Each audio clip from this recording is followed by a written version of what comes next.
Can't believe that actually happened. Fuck it, we'll do it live.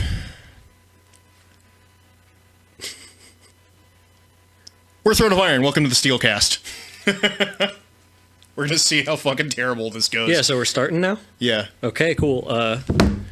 Well, we're gonna go on to the main topic of today's discussion, which is just the big question, why? And there's a few different Why, whys. as it pertains to Throne of Iron. Yeah, there's because a few I different feel, whys we're gonna be throwing out.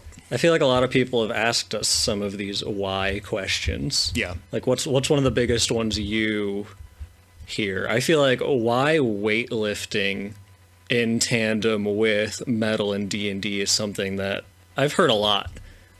Even friends who know me and know my interests are like, I don't understand the weightlifting thing, but cool. So, you're the one that posited it, so I'm going to ask you the why for that first.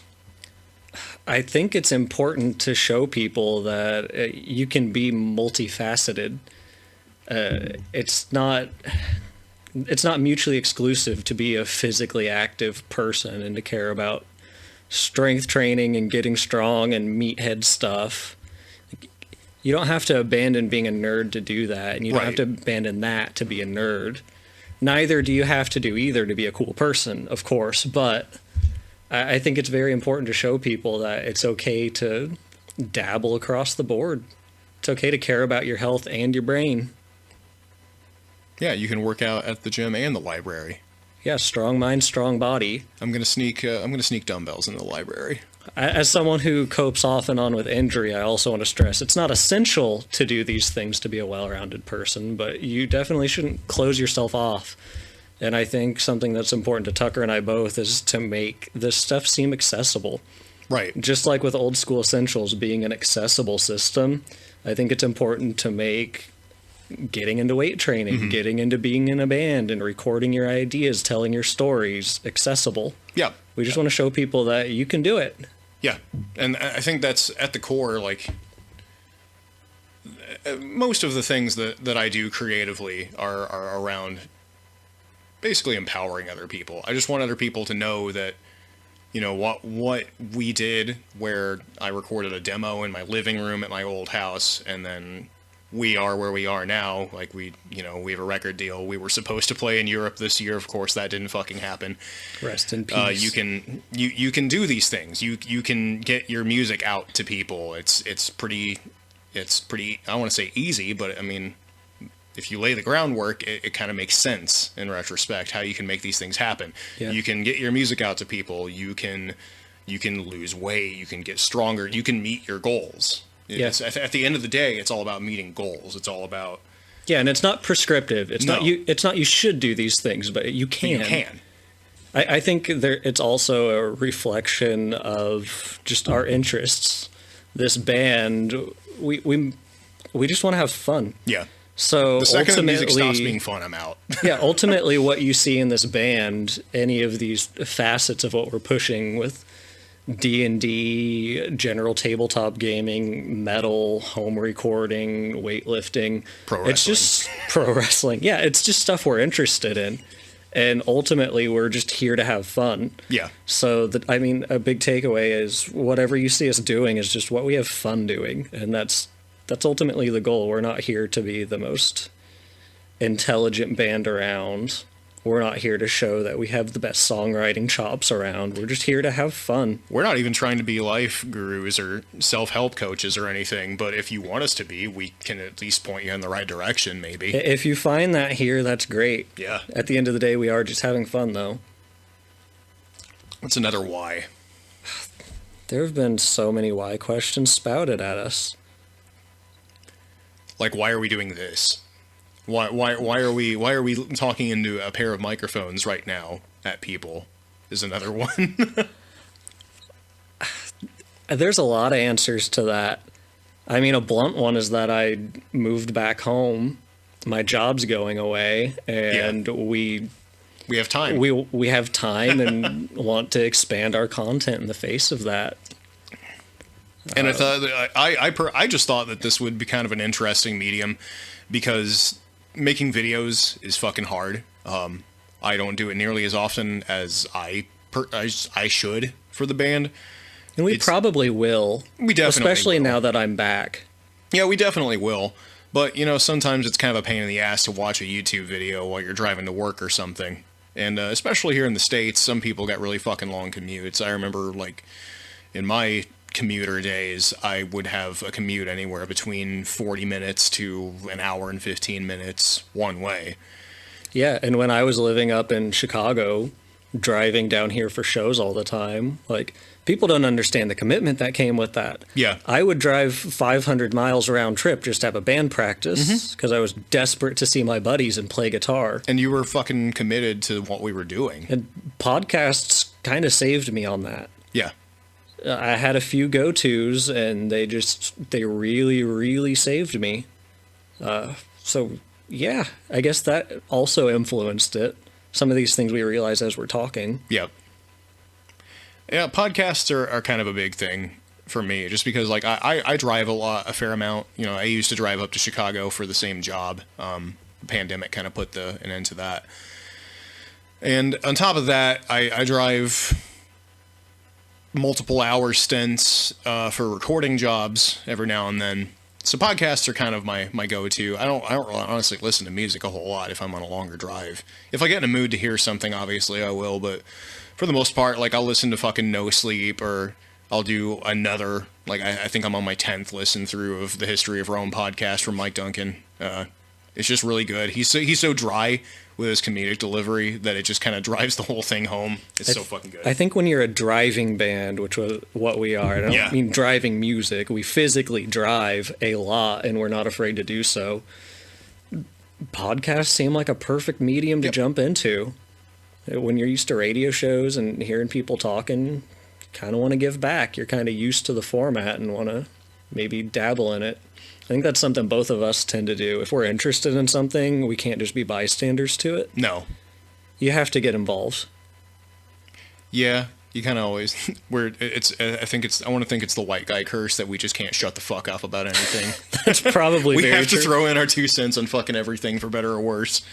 Usually worse, but yeah, typically we try to do better where we can. Yeah, we just trying. Another why? Why this band? Like, why is this band the way it fucking is? And I don't mean like in the same way as the first why, where we're talking about like why this eclectic band, or blend rather. Like, why does this band even exist? Like, why do we play the kind of music that we do? I feel like that's something you really need to start on. I mean, there's why you did it initially, and then there's why you came to me. Well, why I did it initially is because for about a year before the demo was even done, I'd had this idea in my head of just playing this kind of music that I grew up listening to with, you know, a 21st century frame of reference for everything. Because I think the best example of what I'm getting at is that, so when Accept got together to record Blood of Nations, their first like comeback record. Oh yeah. It's a fantastic album. When Accept got together to record Blood of Nations with Andy Sneap, they had the songs kind of sort of. Like Wolf Hoffman and the boys had the songs mostly formed. So before they even set up a single fucking microphone, before they mic'd up a cab, before they set up drums or did anything, Andy Sneap sat those dudes down in a room, and Andy Sneap is like the biggest Accept fanboy ever. And you can hear it in his production. Yeah. Oh my God, the way those records sound. That dude has a lot of reverence for that era of heavy metal. Andy Sneap sat all the members of Accept down, and they went through Metal Heart. They went through Balls to the Wall. They went through Restless and Wild. They went through Breaker. They went through all those early Accept records that like defined what that band sounds like when people think of Accept. And they would go through all those records front to back, and at certain points Andy would pause and point out things that they were doing that he, as a fan, as somebody who grew up listening to that band, who held a lot of reverence for what they did, he would point out the things that in his mind made Accept sound like Accept.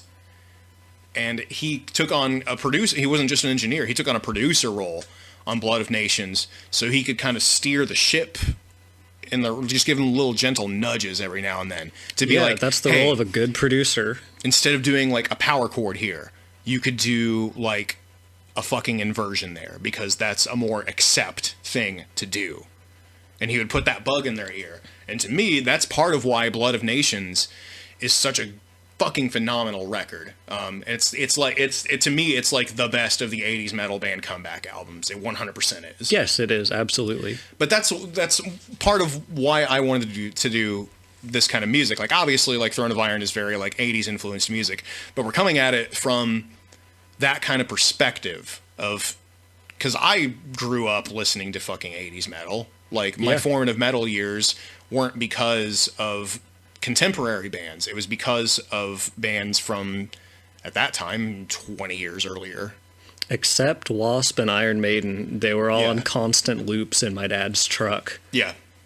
And you that definitely and Bob grew and up. Tom. You grew Bob up, and Tom, which leads to the podcast thing. So essentially, riding in my dad's 1987 Toyota pickup is pretty much the reason I'm doing a podcast and the reason that I guess I had riffs to support what Tucker wanted to do. So and at the same time that I was getting into heavy metal, I also had this kind of cross-pollination happening because an older cousin of mine, and when I say older, I don't mean like he was like 5 or 6 years older. I mean he was like 20-something years older than me. He played... The real guru cousins. The thing is that he wasn't even around. It was just because I was hanging out at his mom, my aunt's house, a lot after school, because she was in walking distance of where I went to school, and I grew up on like a farm. Corey knows this. I grew up like on a farm a few miles outside of town, and my mom worked in the opposite direction of town. So I always had like several hours after school of just downtime until I could get a ride home a lot of the time. So I would walk to this aunt's house, and her kid, that older cousin of mine, he had some first edition Dungeons and Dragons manuals laying around. He specifically had the player's handbook and the monster manual. And I remember reading those and just being fascinated by them, and like the artwork that was kind of like, at that time, I love you, TSR, but goddamn, that shit was fucking amateur hour. But it looked so good. It just added this fucking unique feel to it that you didn't get the vibe. Yeah, it's the vibe. It's all about the vibe. Trademark. It kind of lent this whole unique thing happening, and it cross-pollinated with my fucking weird teenage brain where I was listening to a bunch of fucking Accept and like Megadeth. And that, and the fact that Corey and I both grew up watching the animated Hobbit movie. Yeah. Probably did a lot to it. Yeah, which we just did a cover of Goblin Town. We have to pay homage. That might not be the last song we do from it, too. We're pretty thirsty. There's no fucking way. Yeah. We're not here to step on anybody's toes who's trying to maybe cover it, too. We just want to have fun. No, you cover it, too. Like, please, we want to hear your version. Yeah. We're not here to compete. We're here to uplift. So it was this interesting kind of like that, and growing up in a house with wood paneling, I think it all just kind of ended up fucking melding together. Yeah, and you had, before you recorded this, you had just helped me move into and then out of a wood paneled basement. Yeah, it all just kind of came together. The Underdark, as we called it. I wonder who lives in the Underdark now. I have no idea. I think the landlords there wanted their granddaughter to move in or something. I wonder if they'd let us shoot a video there. Definitely not. They were terrible. They were terrible. That but sucks, the place had a vibe. You couldn't even put your hands above your head. The ceilings were so low. Yeah, you'd take naps with spiders there, but... Yeah, but the spiders never bit me. No, they're there to fucking hang out. No superpowers. No. So yeah, the vibe was there in like a primordial form for a very long time. Like 15 years. And then I, like Corey mentioned, I helped him move, and yeah, I helped him move that year before the demo happened, so that was my last exposure to the Underdark, and then I think that kind of like fertilized the egg, if you will. Yeah, and then that place had a vibe. A year later, The vibe. I was helping you move across the parking lot which was one of the weirdest moves I've ever done. He lived in an apartment, and then we were moving to a townhouse, literally on the like catty corner through the apartment. And I think at that time I had started kind of dipping my toes into what we're calling the new wave of traditional heavy metal now. I think I was listening to Spellcaster and Visigoth and shit at that time. Which I was a total stranger to the fact that anyone was actually doing this now. I was still just listening to Wasp, Accept, Maiden, Priest. Yeah. And at the time, I was going through this phase with Heineken mini kegs. Yeah, you were. So I just had this Heineken mini keg that I was fucking hauling around and just squirting directly into my mouth. So I was rip shit by the time we were done moving. And I specifically remember messaging a good friend of mine, Tommy, who runs Rapid Fire Fest. I messaged him on Facebook, while I was drunk driving home because I'm irresponsible and a terrible person, and I have since paid for my sins for that specific thing. You don't do that now. Yeah, I messaged them. I don't let you. Yeah, I messaged them saying, I'm drunk as fuck. I'm going to record a speed metal demo. And they have screenshots of it still. So I sure as shit, I went home, I set up a guitar. I was lucid enough to actually set up a guitar for standard because I'd been tuning 2 whole steps down for the longest fucking time because I was in a doom metal band. Set up a guitar for standard, plugged in, and just what fell out of me was the song A Call to Adventure. That was the first thing that I sat down and wrote. And I think that's still kind of the iconic Throne of Iron song. It is, and I get some kind of nods from people about it sounding like this or sounding like that, and it's just like, guys, it's Italian Electric Eye. We all know it's fucking Italian Electric Eye. It's the single note lead, then the harmonized lead, and then like the fucking ass beating riff. Like it's Hellion Electric Eye. There are formulas in place, and we know this. Yes. There are tropes and there are formulas. Like, at the end of the day, I just wanted to write a song about playing D&D, and I wanted to write a fucking song that made me smile like a goofy fucking idiot, and that's exactly what Call to Adventure is. And apparently it does that for other people, too, so I'm glad to share it with the world. Exactly. So that happened. I wrote all 3 of the songs on the 2018 demo. I recorded the vocals the next morning, hungover as shit, and then I put it on Bandcamp as I was leaving for work the next day after that. Praise be unto Bandcamp. Yeah, eternal praise be unto Bandcamp. If you compare Bandcamp to Reverb Nation, you're a fucking scrub and you're an idiot. I remember Reverb Nation. I wish I remember when they Reverb first Nation. started to maybe seem relevant. Yeah. Because, we both started in band, 08 or something? Yeah, I started 07. The whole deathcore and other core genres. Well, in the Midwest, in then. the late 2000s, it was every band was trying to be the Devil Wears Prada. Everybody was trying to do like the Christian metalcore thing. Yeah, and then so many of them like would have Bibles on stage, literally preaching, and then they would be just fucking smoking weed and trying to get their dick wet backstage after their sets. It was really funny watching the dissonance there. Yeah. And then, like, 3 years later, none of them were playing in Christian bands anymore. No offense if you're in a Christian band. We're both huge Stryper fans. Like, Jesus Christ, I love Stryper. I fucking love... Stryper is, like, one of my top 10 favorite bands ever. Yeah, if you can get into satanic bands as someone who's not very religious, I don't see why you can't get into... There was an interview question that I got fucking roasted by a dude from Germany. It's always dudes from Germany. Love you, Germans, but you guys roast the hell out of me. I got roasted by this dude asking me... why on Instagram I was talking about how much I love Stryper when in like the early promo photos I was wearing a Bathory shirt, and it's like, bro, I just like the riffs. Yeah, if the riffs are good, who cares? Oh man, Bathory and Stryper are both in my top 10 favorite bands ever, and that's just a fact of life that you're just gonna have to live with. But anyways, I got drunk as shit. I wrote that demo. And then it started fucking detonating on Bandcamp. Like, apparently the right people saw it, and it fucking blew up. And absolute praise to Sarah from Smolder, who decided in all of her benevolence that she would talk about it, and my baby boy cat Klaus on an episode of Banger TV. And credit to Klaus. Fucking shit. Holy shit, guys. Everything changed. It was a matter of like 2 weeks. Yeah, it was about 2 weeks later. I had a message in my inbox from No Remorse Records wanting to put out a full length, and they sent me a contract, and there were multiple name slots on the bottom. And I thought it would be really fucking weird if I just signed my name and nobody else on there. So it was at that moment that I kind of had an oh shit moment and realized that I had to actually make a fucking lineup. Because my initial plan with this thing was I was going to put the demo out, I was going to have fun, I was maybe going to get a lineup together to play like a show at like a dive bar or something, and then call it a day.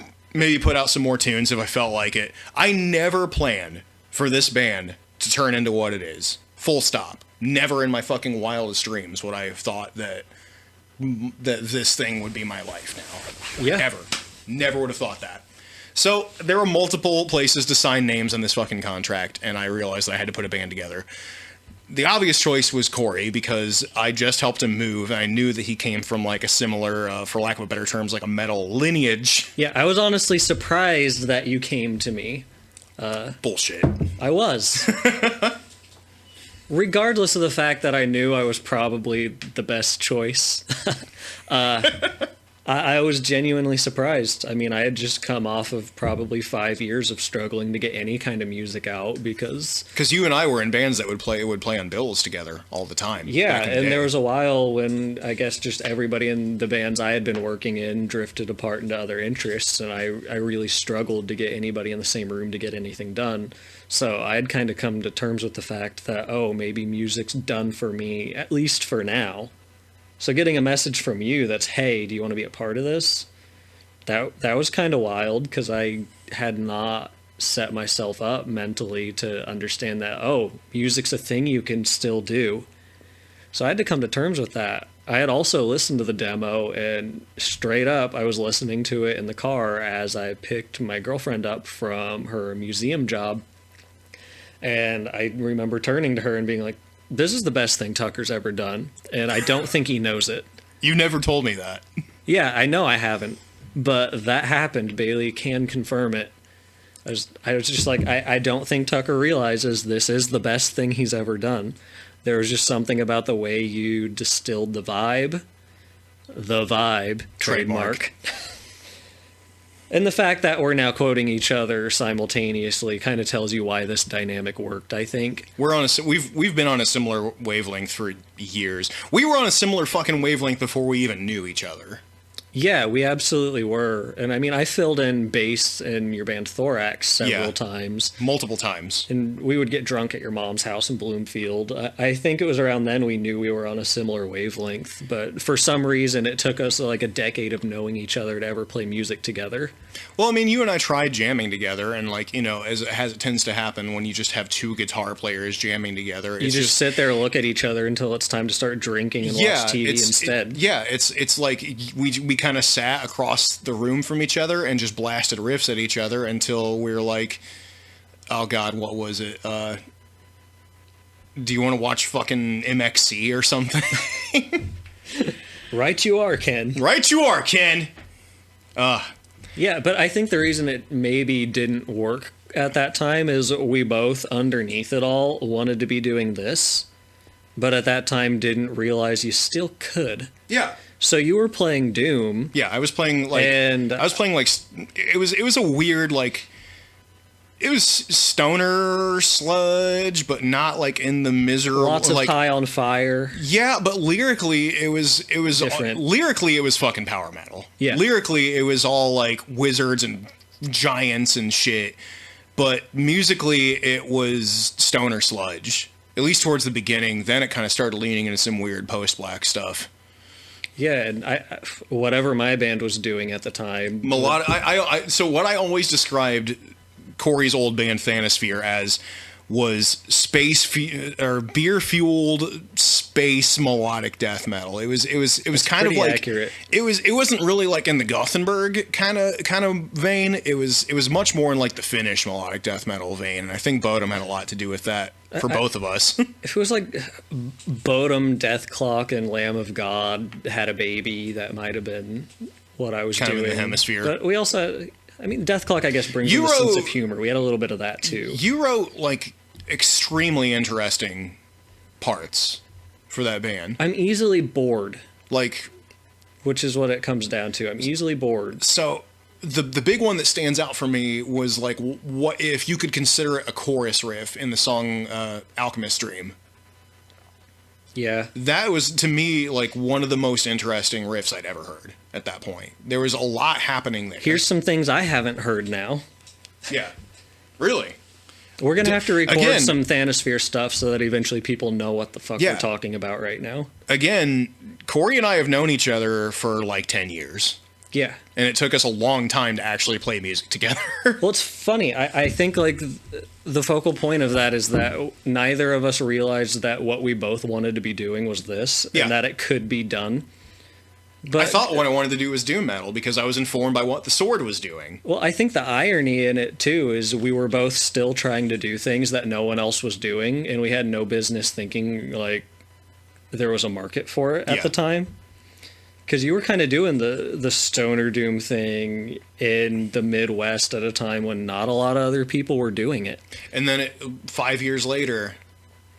Because there was always a doom metal presence, especially in Indianapolis. Like, we had the Gates of Slumber and I don't want to pretend either of us are innovators, but we were definitely both doing things that didn't really have much of a popular niche. I will say it was deathcore, it was Christian core all through here. I will say that that Thorax were definitely the only band of fucking teenagers playing death metal in Indiana. Jesus Christ. Yeah. Because when our first album, Wall of Spears, came out, Jason Roach, who lives across the street from me now, Jason Roach and I were 19, and Mitch, our bass player, was 15 when we recorded Wall of Spears. And even years later, he was young enough. I had to fill in at shows where he couldn't go into the bars. So there were some proto Throne of Iron moments where it was Corey, Jacob, and I crammed into an extended cab pickup truck all weekend. That's when we knew we could tour together. Well, yeah, because our personalities all just kind of work together. And speaking of the next piece of the puzzle, filling out the next line on that fucking contract was Jacob.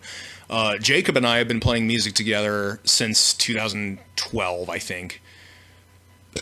Actually, no, really, really late 2011 was when Jacob auditioned. Jacob's first show with Thorax was January 21st, 2012.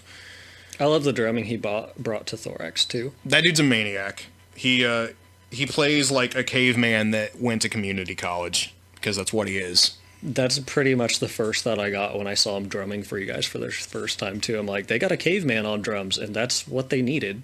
Yeah, he's a fucking maniac. At first, I really wasn't sure how he was going to react to being asked to, like, play this kind of music. So Jacob, I know, he grew up, because Jacob's dad has been in and out of cover bands for years.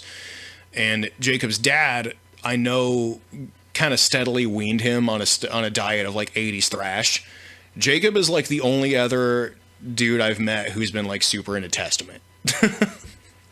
Yeah, even I can't relate to you on that, not because I'm not into them, but I just haven't gone there yet. Yeah. There's so much metal out there. Even the greats, it's just not that time yet. And I'm going to listen to Testament when I get home. They're good. People are going to fucking soundbite this and shitpost on me and dab on me for it, but like, I think that Testament was the best of the Bay Area thrash bands. They just were. Sorry about you. Like, the New Order absolutely fucking dabs on everything Exodus has ever done. I love Exodus, but goddamn, the New Order is such a fucking good record. But then Mr. Bungle drops their new album, which all the songs were written in '85, and you realize, oh shit, maybe they had a place. Yeah, exactly. And they just didn't. They just didn't seize it. They didn't seize the gap.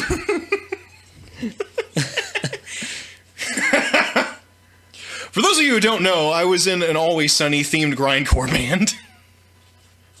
We've done a lot. We've done some fucking music. So yeah, those were the pieces of the puzzle. And then we all signed on the dotted line. I actually still have video of us signing the contract. Yeah, because our minds were all blown. We're like, this isn't gonna last. Like let's get a video of this. It's like, this isn't fucking real. No, but apparently it is. I mean, the label that reached out to you was the only one that I wanted to be on. The only one. You'd been worshipping Eternal Champion. I thought that No Remorse was 100% out of reach. I really did, because I had been jockeying Eternal Champion's Armor of Ire for like fucking 2 years before any of this shit happened. I remember showing that record to you when you lived at the Underdark. Yeah, it fit the wood-paneled vibes of that place. And that was like an end goal for me. Like, okay, maybe after like, you know, maybe if I drum up enough interest for this, maybe I'll pitch it to No Remorse. No Remorse fucking came to us. And they've been great to us. I love them. Yes, they have. I love that label so fucking much. Papa Chris and Andreas, you guys are awesome. You guys are the totally shit. Non-exploitative. They still leave us creative control. It's amazing. No, they're the fucking best.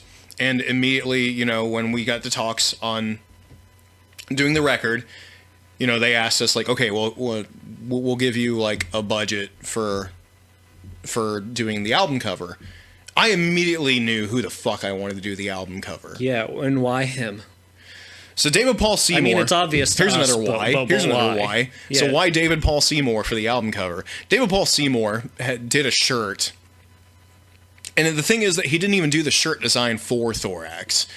He had a shirt design that was at the ready, and it seemed like it was tailor fucking made for Thorax. It was this big bearded dude with a big horned helmet and a bunch of wheat and hops growing out of the side of him.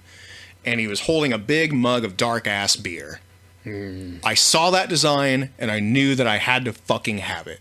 And that was the beginning of my established relationship with David Paul Seymour.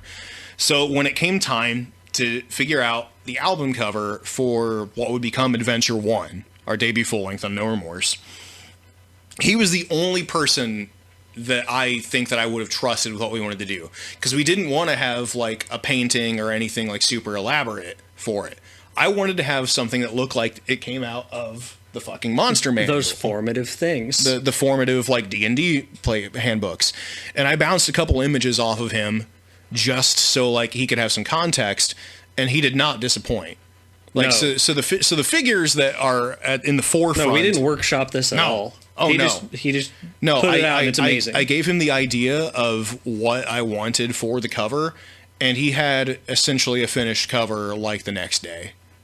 Because he knew. And the three figures in the forefront are supposed to represent Corwin, Jacob, and I in our respective character class roles within the Throne of Iron meta.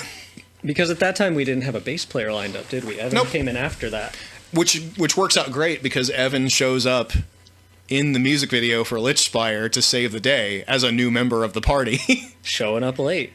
Yeah, like bass players do. There's a consistent narrative meta here. And I would be lying if I said that a lot of it wasn't intentional. Some of this shit was accidental. Some of it, yeah. So, like, in the music video, Evan's not supposed to show up late, but he actually showed up late for the shoot, so we had him show up late in the video. Yeah, and it's perfect. And it's hard to tell in the video for Lichspire, but he's, like, on the phone when he walks in. It's really hard to tell when he walks in and picks up his bass and plugs in. He's on the phone when he does it. Like, he's got better shit to do. He does. He lives a more exciting life than us. He's just a pencil pusher for the CIA. Essentially. Oh, man. So yeah, that's how we ended up being a band, was just by sheer. Oh yeah, I guess we got to talk about Evan. Evan was the bass player in Corey's band way back in the day for a minute there. Yeah, we needed a bass player, and he was available. He was there. I actually remember showing him the demo because we were all out at Root Cellar, which was a local bar in Bloomington, and he was like, "Oh, that's nice," and then he ended up being in the band. I mean, if that's not Evan in a nutshell, It really is.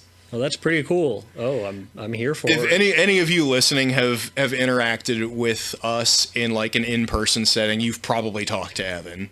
It's so weird that Evan seems He's to the be most sociable. It's so fucking weird that he is too.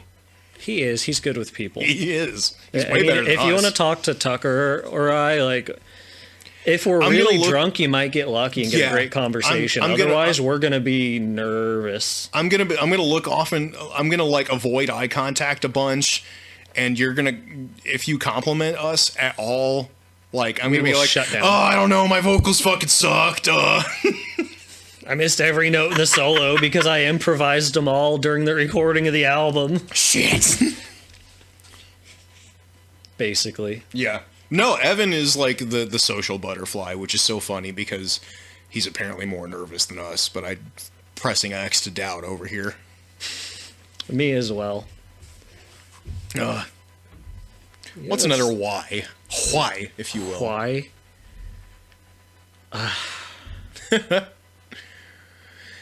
I don't know, like we've kind of gone in an interesting direction with how we do our stage stuff lately. This is more for the gearheads that might be listening. I mean, we made some big changes right before the pandemic hit, and we couldn't really run them. Amp modeling is a dirty word.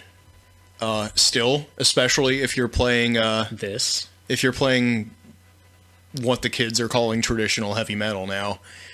Amp modeling is still a fucking dirty word, and I think that that's stupid. We made the decision to not just boost Marshalls. A little background on me as a person. I've been described as a spiteful contrarian by multiple ex-girlfriends. And me. And you. I think I call you that at least once a month. Yeah. A spiteful contrarian is a good way to explain what I do. So in the late 2000s, the early 2010s, when everybody was switching to amp modeling, I was that holdout buying up all the PV Butchers, all the dirty old tube amps, and being less than subtle about it on social media, kind of being a fucking cock about it, if I'm being honest. As we all were at that age. Yeah. Anytime I get a Facebook memory, I just kind of cringe and delete it. I delete plenty of mine too. Oh yeah, it's just the daily delete instead. The older I dirty delete all the fucking time. All the time. But I wake up and one day and I decide that I'm over it. I'm fucking over having to have a pedal board the size of Rhode Island. I'm over having the tap dance to do just what to me should be simple one button changes on tonal textures and shit. So the first Throne of Iron show ever. Unintentional, but kind of prophetic. I busted out a relic from my formative guitar years that Corey also happened to have one of, which is we had a strange. lot of strange matches. We did. Both started on red SGs, both had those pedals. Both. Yeah. So I bust out my old-ass Digitech RP50, and if any guitar players are listening and know what a Digitech RP50 is, you know how fucking hard that thing gets dabbed on. And I used it for everything. I plugged into an amp, but I used the amp modeling, I used the reverbs, I used the delay, I used the choruses, I used all that shit. And I had people asking me after our set what I was using to sound the way that I sounded, and when I told them that everything was coming out of that, I actually got asked, like, oh, so you're just using like the delays and the reverbs and stuff from it, right? It's like, nah, bitch, I'm fucking using the amp modeling too. I didn't get a single question about my tone or compliment, and I was using a PV6505 Plus. Yeah, like a very industry standard rig, like a very respectable, like objectively good guitar rig. And the RP50 is what got the attention. I don't know why.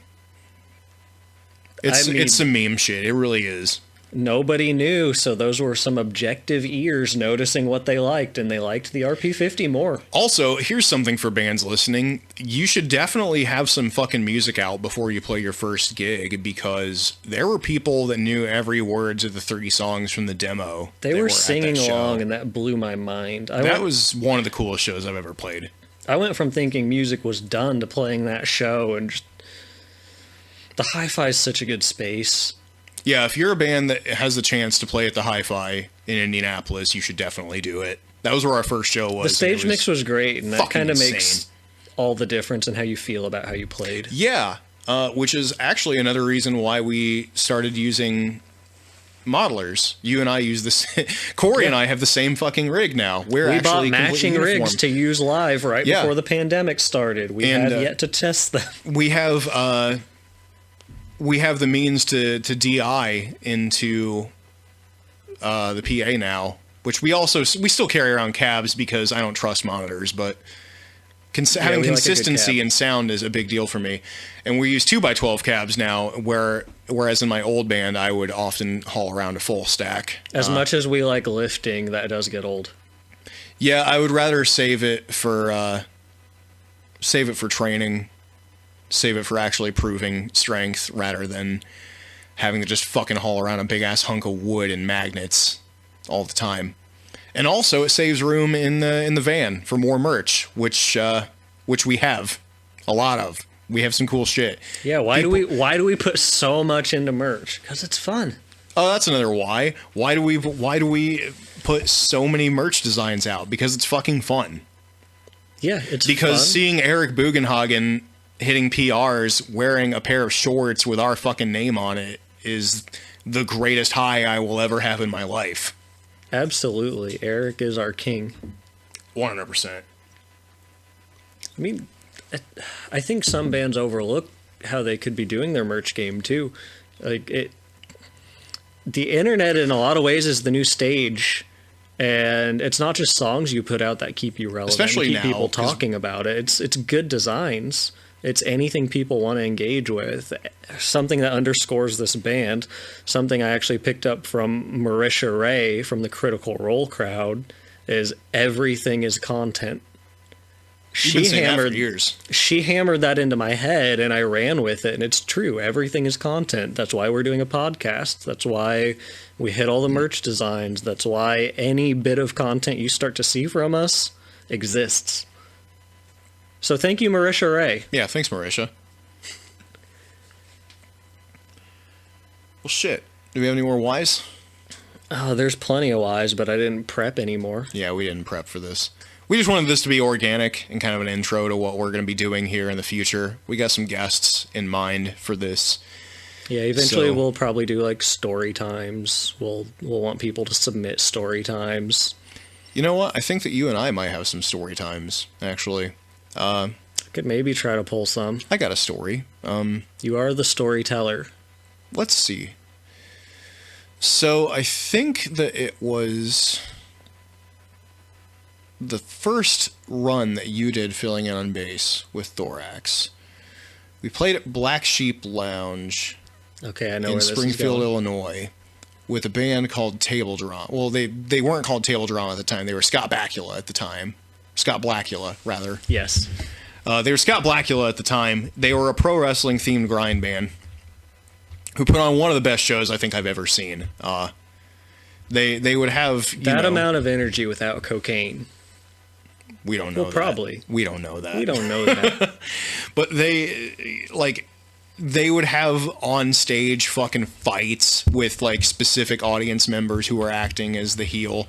But I think that Table Drama, I think they were just supposed to be the heels of the Springfield music scene. They were. Because you remember, like, everybody fucking booed them between every song. Yeah. It was great. God damn, they leaned so far into that. It was so goddamn good.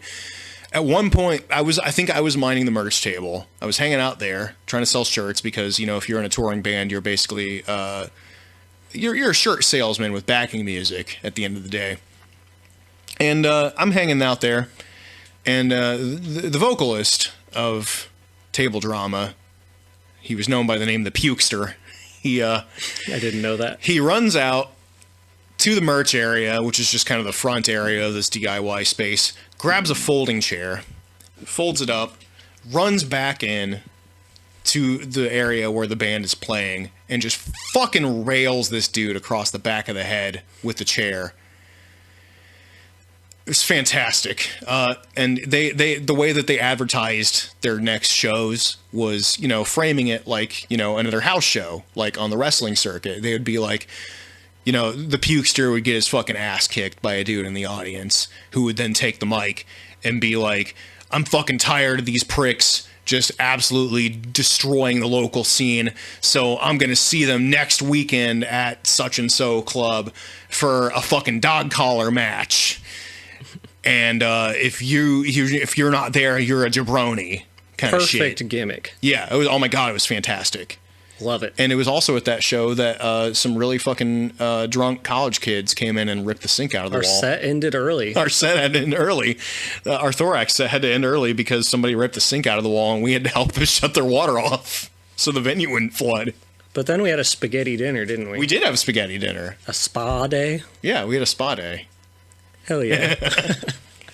Sick. This has been episode 1 of the Steelcast, and there will be more of these, for better or worse. Yeah, I'm sure it'll be polished and refined eventually, but right this is now not, it's just I've been, as dirty as anything I've we been ever do. slamming gin this whole fucking time, so this has been dirty.